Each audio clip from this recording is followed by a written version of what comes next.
Welcome back to the Chad Hasty Show on News Talk 95.1 FM and 790 AM KFYO. We get to take a look at what's going on here in Lubbock and something that just opened up. It's been a few years in the making. And our next guest, Tim Collins, board chairman of LEPA, the Lubbock Entertainment Performing Arts Association, joining us in studio to talk about the opening of Buddy Holly Hall. Finally, the opening of Buddy Holly Hall. Welcome back to the show. Thank you, Chad. Yes, finally, it's open. So, okay, take the audience back a little bit. This is, when did everything start? How long has this process been going on? Well, I think this has been a dream in the making for many, many years. But in 2012, the Chamber of Commerce, at the request of the Helen Jones Foundation and CH Foundation, led a feasibility study. And in 2013, our board was formed. In fact, our first meeting was March 7th of 2013. So here we are 7 years and essentially 11 months later to see the opening of this great hall. Yeah. And, this is, it's a huge building. It is a state-of-the-art building from, that's what y'all set out to do, is build something that was state-of-the-art and would really compete with theaters across the nation.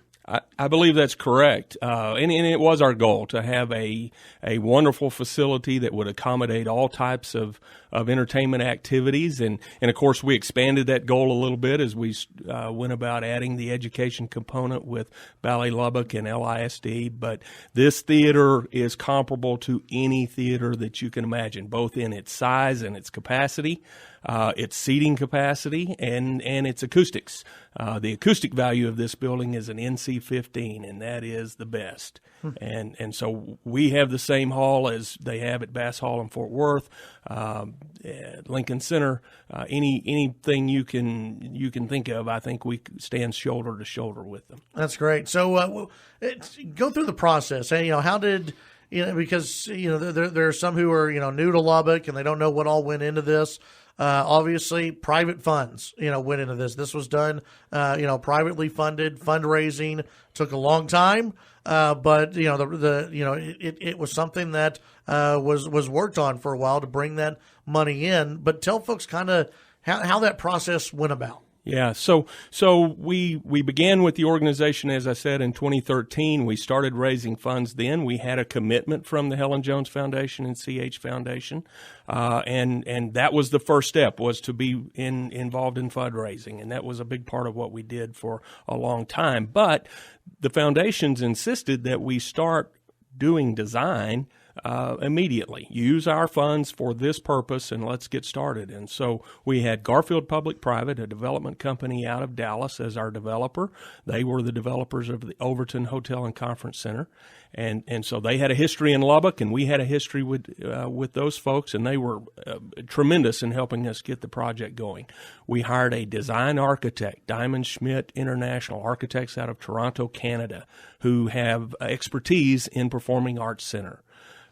Then we partnered with Park Hill, formerly known as Park Hill Smith & Cooper here in Lubbock, along with MWM to be the architects of record. And so we went through the design. I've been in the construction industry for 36 years, but I've never been on the front end of a project like this. And it was fascinating to me to see Diamond Schmidt start with boxes. Yeah. They brought in literally cardboard boxes and said, this is the size of this component, and this is what we need to add here, and let's shuffle the boxes around and figure out how this thing's going to lay out. So it really very interesting, for all of us as we went through that process. Then I believe it was May of 2017 when we broke ground.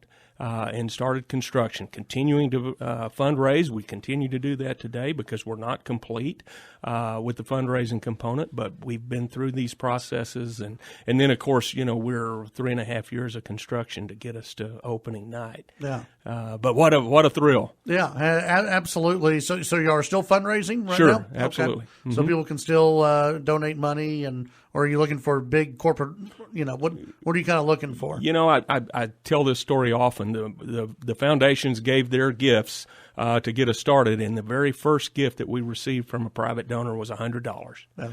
And I knew then that this project was going to be successful because we had gotten a grassroots effort started. And so our donation tabulation or whatever. We are grateful for any gift, be it $100 or be it $10 million. There's certainly still a way. And so you can look at our website, lipa.org, and find our picks, find a way to give, find a way to buy a PSL. Those proceeds go into the construction accounts as well. And so lots of opportunity for people who wish to, help us carry on our mission. Yeah. How much are y'all looking to still fundraise? We still need to raise about $30 million to wrap up that portion. There are other things that we need to fundraise for as well. So we've got a target. We've got a target of about $50 million to help endow the building, endow our education activities, and to complete the construction costs. But y'all also have the guarantees by, I think there's a story either a year or two ago, maybe, guarantees by banks. Y'all are good. We're good. We're good, but we need to settle those accounts. We had 10 local banks who formed a consortium to loan us the balance that we needed for the construction component, and that was done before we started, of course. But that was very instrumental in helping us make sure we could finish it. Yeah, and is there a fund for maintenance and all that kind of stuff to keep the lights? And I remember back when we first talked, the fund to keep the lights on and keep everything moving. And you probably especially needed that because y'all weren't planning for the thing to open during the middle of a pandemic. Well, the pandemic was certainly a surprise to us and is going to be a challenge for an extended period. Yeah. We do have established a fund for long-term maintenance, but we also have our partners in the building, which were always instrumental in helping us manage that day-to-day operation. But we do need to continue with all of those fundraising activities to make sure that things run smoothly. So what can people expect when they walk in? What kind of separates this from some of the other theaters that people either have been to or maybe seen in the past? I think people walk in the front door and they will say, am I in Lubbock? Am I still in Lubbock? Because this building is so unique, so amazing to see. The lobby is gorgeous. There's a 3-story spiral staircase that leads you to the 3 balconies in the lobby. And so that's just the first thing that hits you. And then you get inside the theater and you sit in those wonderful, comfortable, wide seats and see this beautiful hall. And then finally you hear this magnificent sound. The symphony opened last Saturday, and the sound in that building, again, NC-15, the best of the best. And you can hear it. Even an untrained ear like mine can understand that is a high-quality sound theater.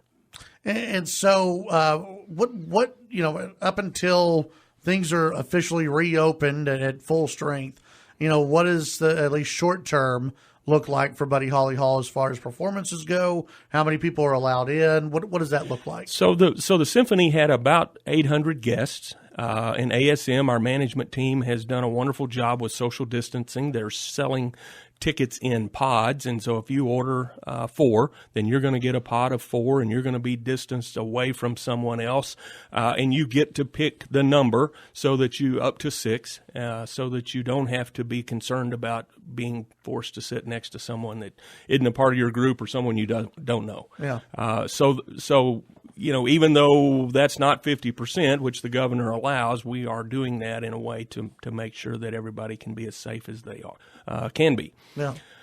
From a performance standpoint, then now comes the challenge because we had Broadway planned and we had larger symphony events planned, and but that's the Broadway touring shows are not touring, right. And it's not that they don't want to come to Lubbock; they're just not on the road. They are not anywhere, and the larger performance groups. When you think about a rock band or something like that, you've got to know that there's 20 people besides the band that's on the stage, maybe more, truckloads and buses full of folks and equipment and that sort of thing. And so it's a big operation. And when they can't perform to a full house, then economically it doesn't make a lot of sense for them. So that's what we're going to have to work on. And like this weekend's show with Steve Trevino, a great stand-up comic who's been recognized nationally. That's a one-man deal. Mm-hmm. You get him a bar stool and a microphone and get out of his way. And so that's much, much easier from an economic standpoint for that producer to put on a show. Yeah. Can you hang around one more segment? Yeah, I'd love to. All right, great. When we come back, we'll continue our discussion about Buddy Holly Hall, which is now open and has already had one performance. We'll have a comedian I think 2 shows this weekend over at Buddy Holly Hall. We'll be right back. All right, Chad Hasty Show, News Talk KFYO. We're talking about the all-new Buddy Holly Hall that has opened up in downtown, and we've got Tim Collins in studio with LIPA.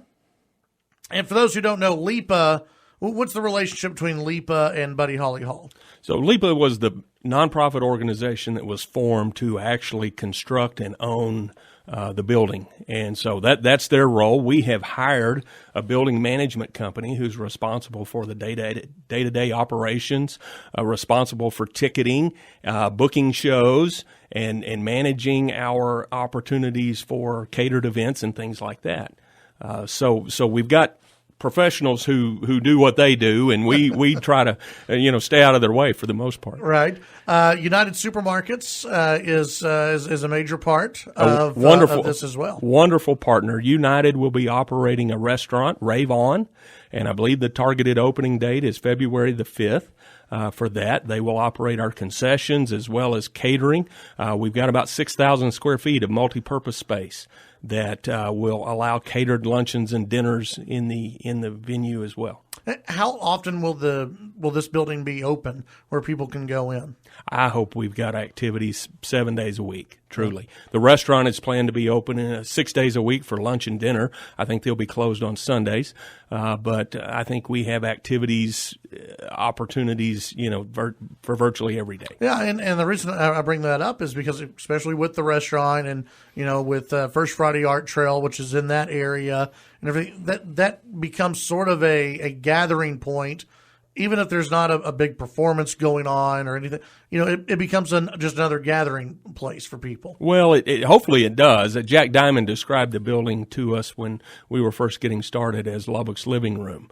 And that's what we want. We want people to be comfortable there and to understand that this is a part of our community and that they're welcome to be there. Our 3 partners in the building, Ballet Lubbock, United Supermarkets, and Lubbock Independent School District, will go a long, long way into helping ensure that and ensuring that people get to come into the building. The parents and grandparents of our school children coming in for performances, the parents and grandparents of these ballet students coming in every day. Ballet Lubbock opened the first week of January into the building, and so they've had students there since we were the very beginning of being able to be open.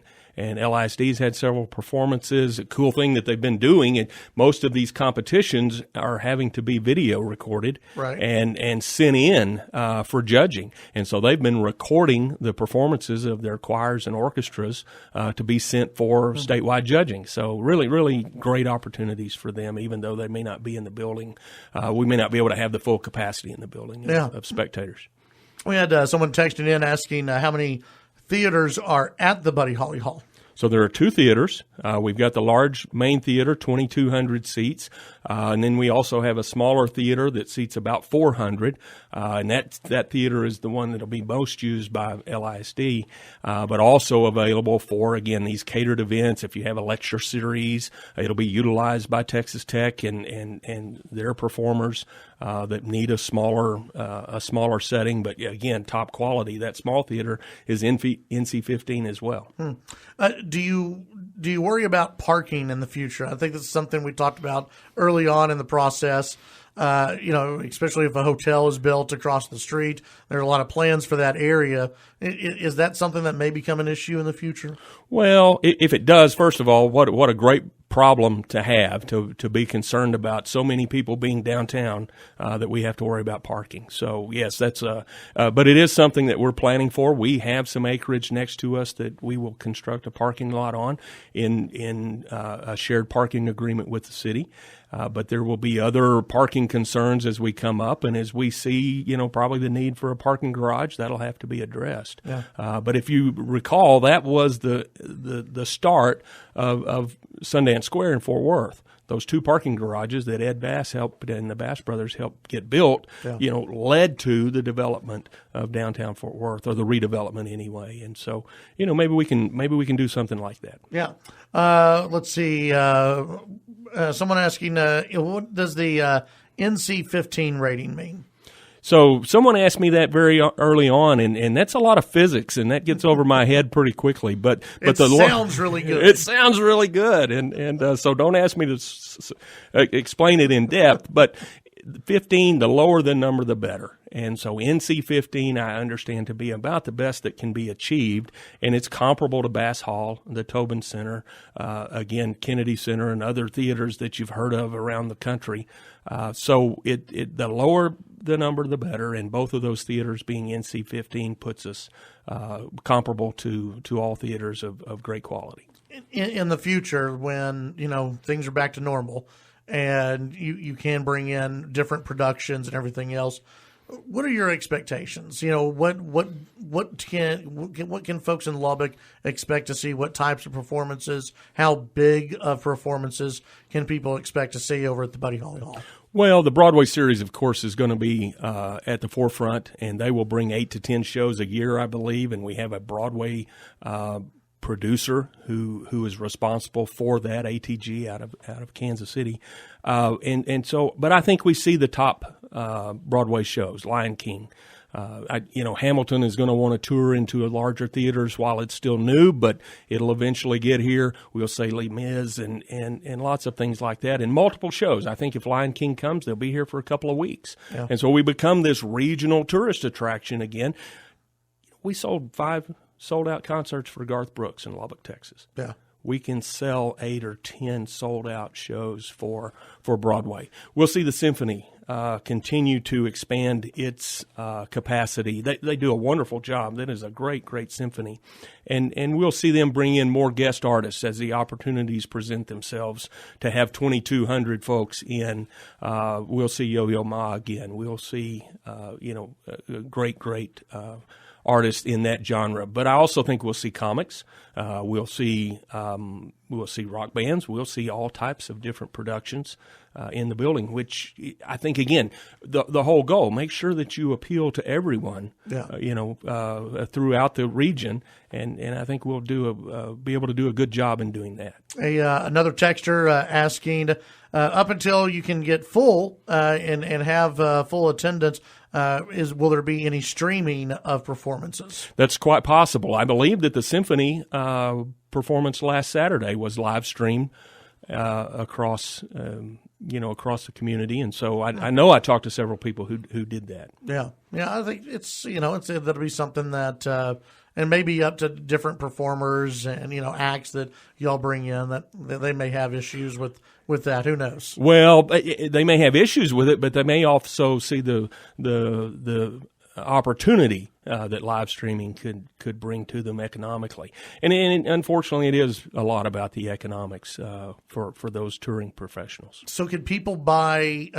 Right now, can they buy like a season ticket, or how does that work? Yeah, so you can log on to buddyhollyhall.com. That's the website that is coordinating all of our ticket sales and things like that, and you can buy season tickets to the symphony. You can buy season tickets to our Broadway series.